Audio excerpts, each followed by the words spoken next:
All right guys, haven't had a single bite for the past 3 hours, so least I can do, there's actually a bunch of sand crabs out here. I'm gonna at least show you guys how to get some. So first things first, you gotta have a license for this. Even though you're just catching sand crabs for bait, you do need a license to harvest sand crabs. Aside from that, really all you need is a dip net of some sort. They also sell sand crab rakes, but other than that, I just use a dip net. If you do get a dip net, make sure your mesh size is what you're looking for. I use a mesh size of roughly a centimeter or so, maybe a little less than a centimeter. That's to help you get the correct size of sand crab that you want. Aside from that, you gotta look out for a couple things inside the surf.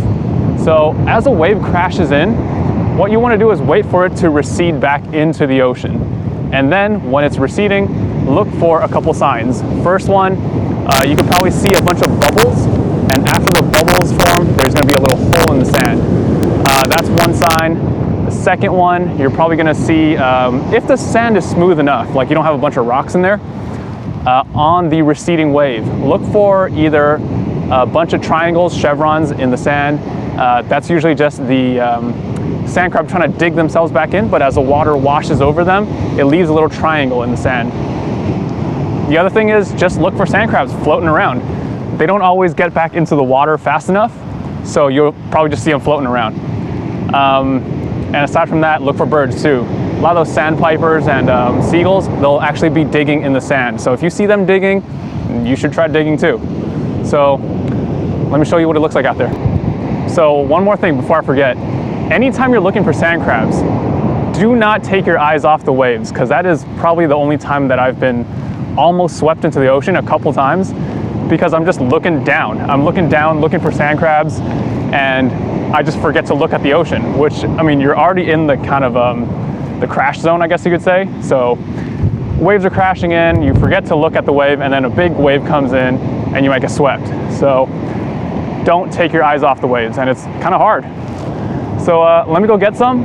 And when you find the spot, wait for the wave to come in, stand kind of in the washy area, and as the wave recedes, put your dip net down, and then kind of kick the sand into it. So let me go get some back, and I'll show you guys what that looks like.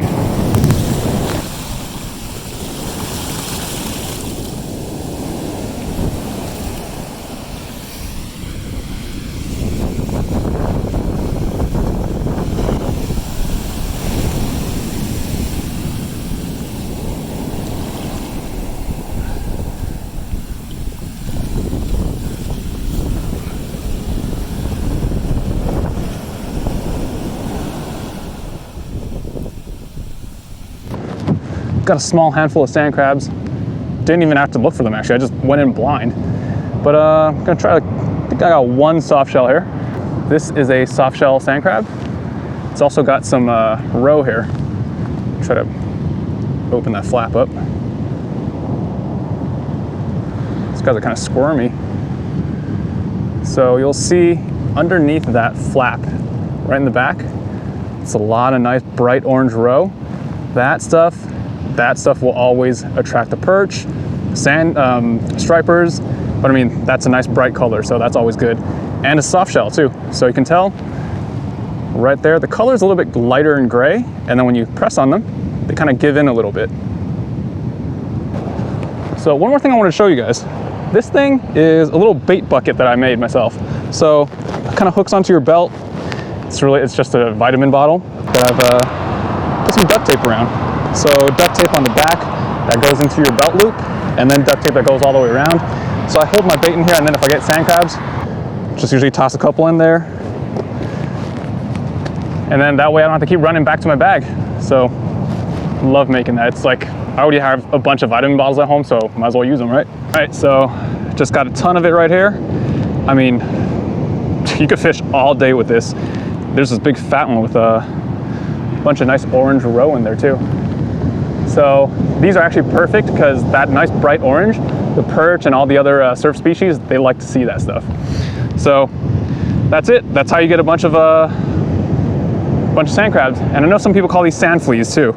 I mean, I'm literally dripping these out of the side. There's so much. So pretty easy, but it's not the safest thing because sometimes you just forget to look at the waves. All right, guys. So stay safe. I know this is not a catch and cook, also because I skunked, but I